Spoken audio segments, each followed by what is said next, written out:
혹시 요즘 마음이 자꾸만 불안하고 조급해지는 경험 하고 계시지 않나요? 특히 우리 같은 50대 이후에는 정말 하루하루가 마음 편할 날이 없죠. 건강 걱정에, 자식들 걱정에, 경제적인 불안감까지. 아침에 일어나면서부터 오늘도 뭔가 걱정이 밀려온다.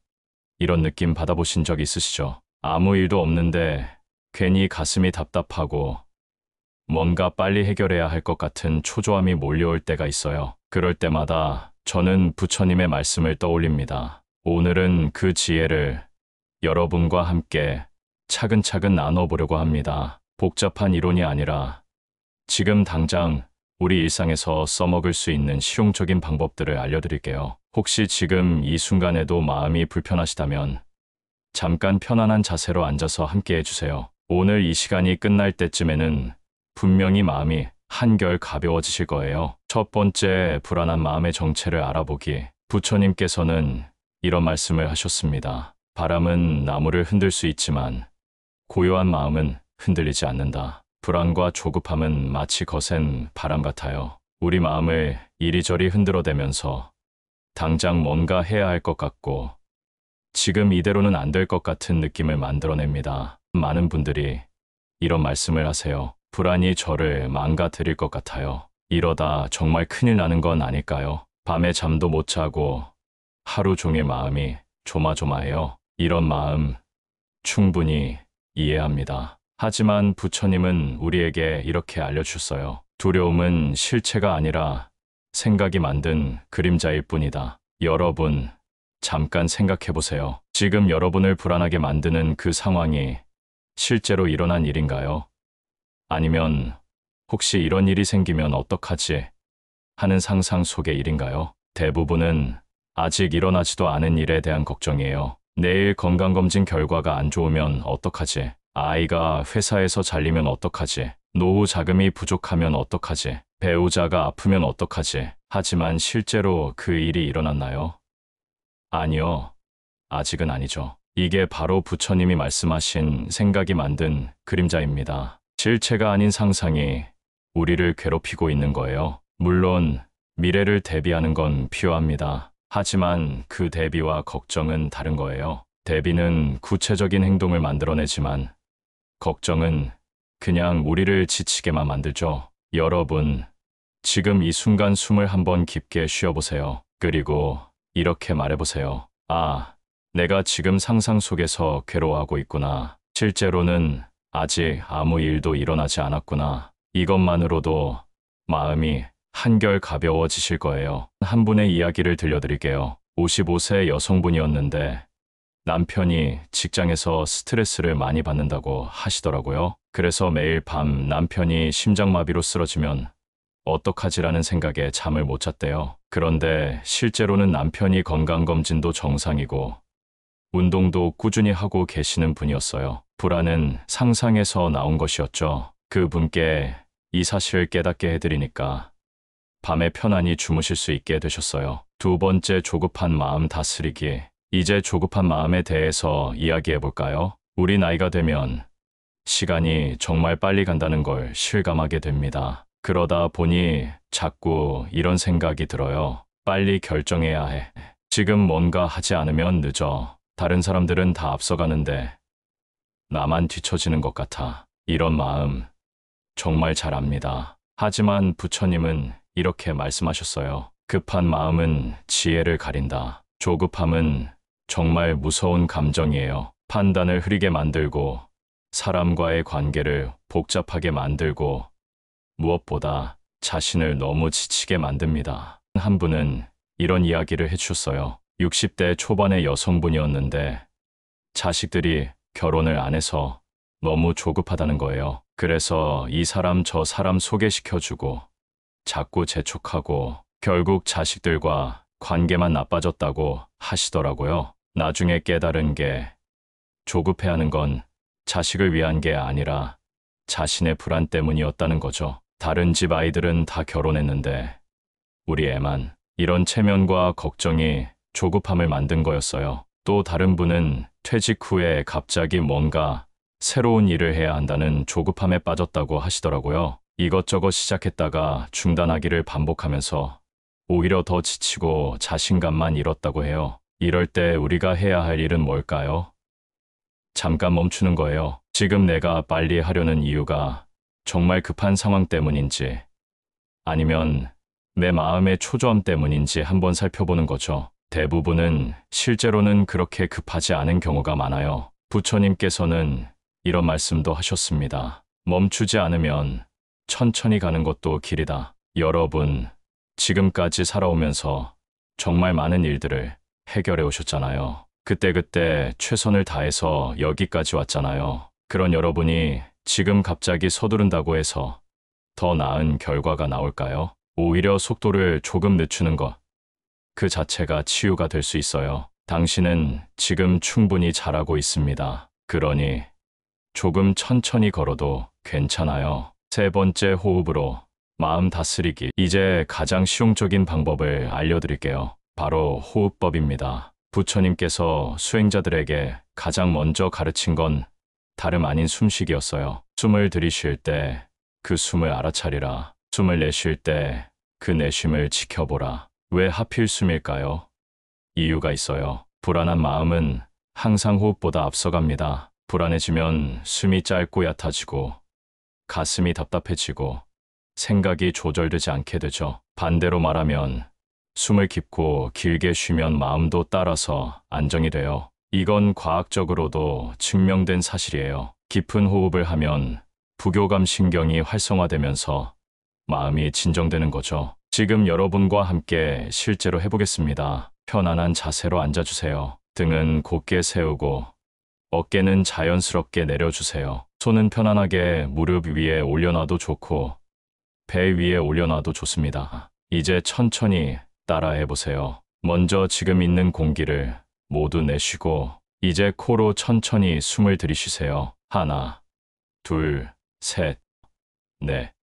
잠깐 멈추고 이제 입으로 천천히 내쉬세요. 하나, 둘, 셋, 넷, 다섯, 여섯. 이때 내쉬는 숨과 함께 긴장과 불안도 모두 내보낸다고 생각해보세요. 다시 한 번 더 해보겠습니다. 코로 깊게 들이쉬고 하나, 둘, 셋, 넷. 잠깐 멈추고 천천히 내쉬면서 하나, 둘, 셋, 넷, 다섯, 여섯. 어떠세요?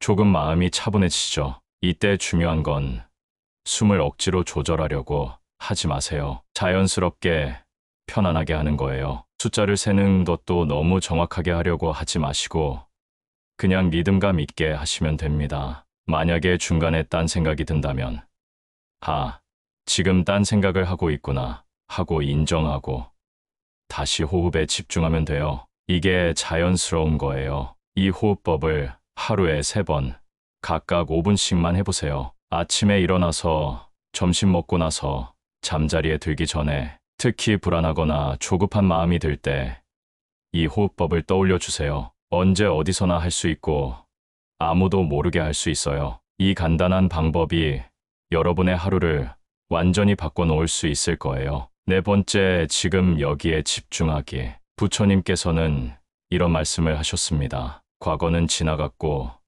미래는 아직 오지 않았다. 오직 지금 이 순간만이 진실이다. 우리의 불안과 조급함은 대부분 과거의 후회나 미래의 걱정에서 나와요. 그때 그렇게 하지 말걸. 앞으로 이런 일이 생기면 어떡하지? 하지만 정작 지금 이 순간은 어떤가요?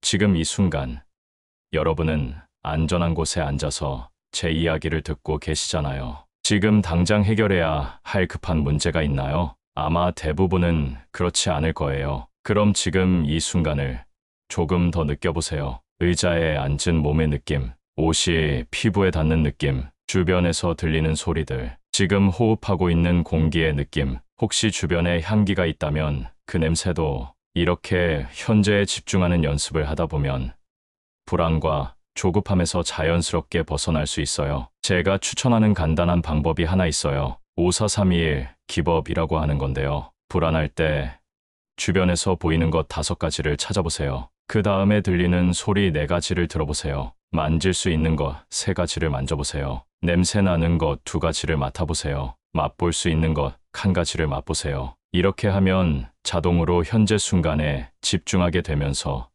불안한 생각에서 벗어날 수 있어요. 5번째, 자기 자신에게 관대해지기.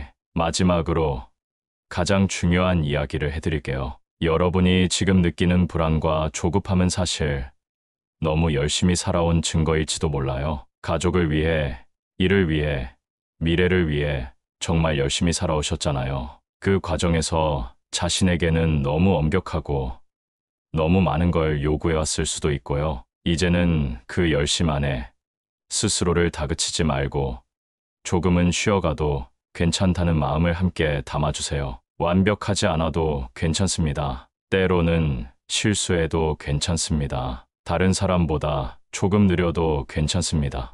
부처님께서는 자신을 사랑하지 못하는 사람은 다른 사람도 진정으로 사랑할 수 없다고 하셨어요. 여러분이 지금까지 해온 모든 것들, 그리고 지금 이렇게 자신의 마음을 돌보려고 하는 이 마음 자체가 정말 대단한 일이에요. 한 분의 이야기를 들려드릴게요. 58세 여성분이었는데 퇴직 후에 갑자기 모든 게 불안해졌다고 하시더라고요. 건강도 걱정되고 경제적으로도 걱정되고 무엇보다 자신이 쓸모없어진 것 같다는 생각에 밤마다 잠을 못 잤대요. 그분께 이 호흡법을 알려드리고 매일 실천하시라고 했더니 한 달 후에 연락이 왔어요. 선생님 덕분에 정말 많이 좋아졌어요. 호흡하면서 마음이 차분해지니까 불안한 생각들도 줄어들고 밤에도 잘 잘 수 있게 됐어요. 그리고 무엇보다 저 자신에게 너무 엄격했다는 걸 깨달았어요. 여러분도 분명히 그렇게 될 수 있어요. 중요한 건 꾸준히 실천하는 거예요. 마무리 부처님의 마지막 가르침. 부처님의 또 다른 말씀을 소개해 드릴게요. 고통은 피할 수 없지만 괴로움은 선택할 수 있다. 인생을 살다 보면 고통스러운 일들은 피할 수 없어요. 나이가 들면서 몸이 예전 같지 않고 사랑하는 사람들과 이별해야 하고 경제적인 어려움도 생기죠. 하지만 그 고통 때문에 계속 괴로워할지 아니면 그것을 받아들이고 평안을 찾을지는 우리가 선택할 수 있다는 뜻이에요. 불안과 조급함도 마찬가지예요. 그 감정이 드는 건 자연스러운 일이지만 그것에 휘둘릴지 아니면 다스릴지는 우리의 선택이에요. 오늘 우리가 함께 나눈 이야기를 정리해 보겠습니다. 첫째, 불안은 실체가 아니라 생각이 만든 그림자라는 것. 둘째, 조급함은 지혜를 가리니까 잠깐 멈추고 생각해 보는 것. 셋째, 호흡을 통해 지금 이 순간으로 돌아오는 것. 넷째, 현재에 집중하는 연습을 하는 것. 다섯째, 자기 자신에게 관대해지는 것. 이 5가지만 기억하셔도 분명히 도움이 될 거예요. 그리고 한 가지 더 말씀드리고 싶은 건 이 모든 것들이 하루아침에 바뀌지는 않는다는 거예요. 마음의 변화는 시간이 필요해요. 그러니 성급해하지 마시고 조금씩 천천히 실천해 보세요. 매일 조금씩 나아지는 자신을 발견하게 될 거예요. 하루에 딱 5분만이라도 자신의 마음을 돌보는 시간을 가져보세요. 그것만으로도 분명히 변화가 있을 거예요. 불안한 마음도 괜찮습니다. 조급한 마음도 괜찮습니다. 그 마음들이 스쳐가고 조용히 사라지도록 오늘 밤은 자신에게 따뜻한 쉼을 허락해 주세요. 여러분은 이미 충분히 잘하고 계세요. 그리고 지금 이 순간 이렇게 자신의 마음을 돌보려는 것 자체가 정말 훌륭한 일이에요. 함께 해주셔서 정말 감사합니다. 여러분의 하루가, 여러분의 내일이 조금 더 고요하고 평안하기를 진심으로 기도하겠습니다.